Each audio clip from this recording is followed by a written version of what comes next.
সাধারণ একটা আমি আপনাদেরকে ছোট্ট আকারে একটা উদাহরণ দিই। মনে করেন আপনার ঘরের মধ্যে একটা ওয়াল ঘড়ি আছে। সেই ঘড়ির মধ্যে যে ৩টা কাঁটা থাকার দরকার ৩টা কাঁটাই আছে।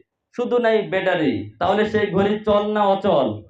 সেই ঘড়িটা অচল। ঠিক অমনি ভাবে আপনারা নামাজ, রোজা, হজ, যাকাত সবকিছুই করতেছেন ভালো মতো। আপনি হজ করতেছেন, নামাজ পড়তেছেন, নামাজ পড়তে পড়তে আপনার কপালে কালো দাগ হয়ে গেছে।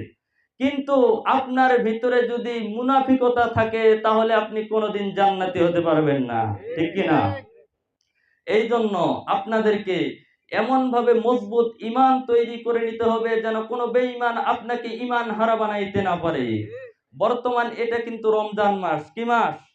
রমজান মাস। এই মাসের মধ্যে ইবলিস শয়তান কিন্তু বন্দী হয়ে আছে। কিন্তু ইবলিস শয়তানের কিছু চেলাপেলা দুনিয়ায় আছে না নাই? নমরুদ যেমন ক্ষমতা পেয়েছিল, সেই ক্ষমতার বাহাদুরি কি সারা জীবন টেকছে? সেই নমরুদের উত্তরসারি কিন্তু এখনো দুনিয়ার মধ্যে আছে। ঠিক কিনা? সেই নমরুদের উত্তরসারিরা কিন্তু আপনাদেরকে, আপনাদের মুসলমানদেরকে, আপনাকে আমাকে আজকের এই ইফতার মাহফিলে পর্যন্ত বাধা দিতেছে। ঠিক কিনা? ঢাকা বিশ্ববিদ্যালয়ের মধ্যে ইফতার মাহফিলের মধ্যে বাধা দেওয়া হয়েছিল, হয় নাই?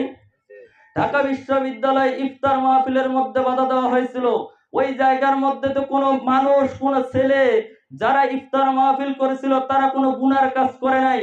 কোনো নর্তকীকে নিয়ে আসে তারা নাচ গান করে নাই। কোনো গাঁজা মদ পান করে নাই। তারা আল্লাহর হুকুম, রসুলের সুন্নাহ ইফতার করে তারা পালন করতে তাদের উপর অত্যাচার হয়েছিল। তাহলে আপনারাই এখন চিন্তা করে বলেন, এই ক্ষমতার দাপট কি চিরদিন থাকে?